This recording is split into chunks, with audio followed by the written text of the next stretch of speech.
this is a reading list of some books that was real influential to me. Now the thing about books is this. Usually you'll read a book and you'll get maybe one good thing or a couple good things you can put in your bag, and it's gonna help you on down the road. You're not gonna memorize the whole book, but you will get something from it. The Richest Man in Babylon, a must read for anybody that wants to start off in getting in business finance, learning how to manage their money. It's a simple read. You can read it in a day. I wanted to know the source material, the mindset that formed America, the thought for capitalism. So that's why I read The Wealth of Nations. A hard read, long book, I only read half of it, but I get the gist of it. The Art of War, Sun Tzu, I think that speaks for itself. You know, The Intelligent Investor, Benjamin Graham, if you want to get into the stock market. My first shipment, after the financial debacle happened, I invested in certain stocks because they were so low, and I, tripled or quadrupled my money, and I took that money to help me get my first shipment. Also, silver was very low, so I bought silver at a low price, and then when silver went up to 20, I sold it, and that helped to get my first shipment. Of course, How Small Business Trade Worldwide, that's if you ever want to get a manufacturer and from overseas. Road to Serfdom is a great book. You read that. When I read that, I said, man, blacks don't have any protection in America. If the mess hits the fan, we out of here. We don't have any. You could be one black that's a billionaire, but if he's not making money for other people or creating a kind of a chain, it means nothing. I think about it like this sometimes. You can see the money go right out of our community, right? You can physically see it.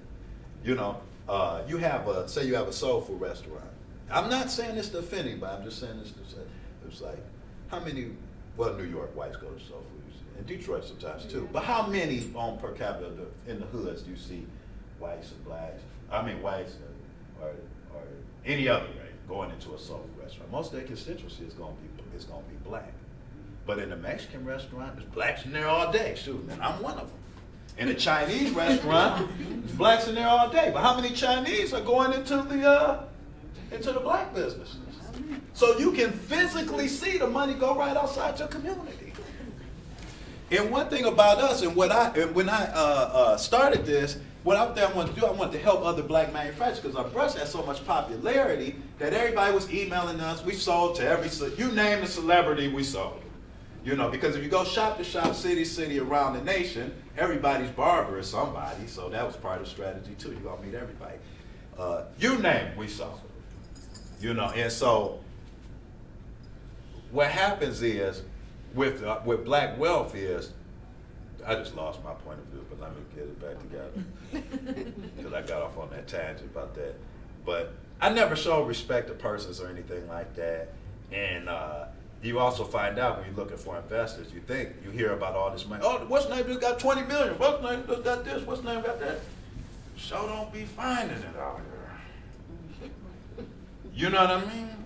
Like I'm being honest with you. All that, most of the stuff you hear and that, it's all hogwash. Most of it. Or they're beholding and can't. Hands are tied.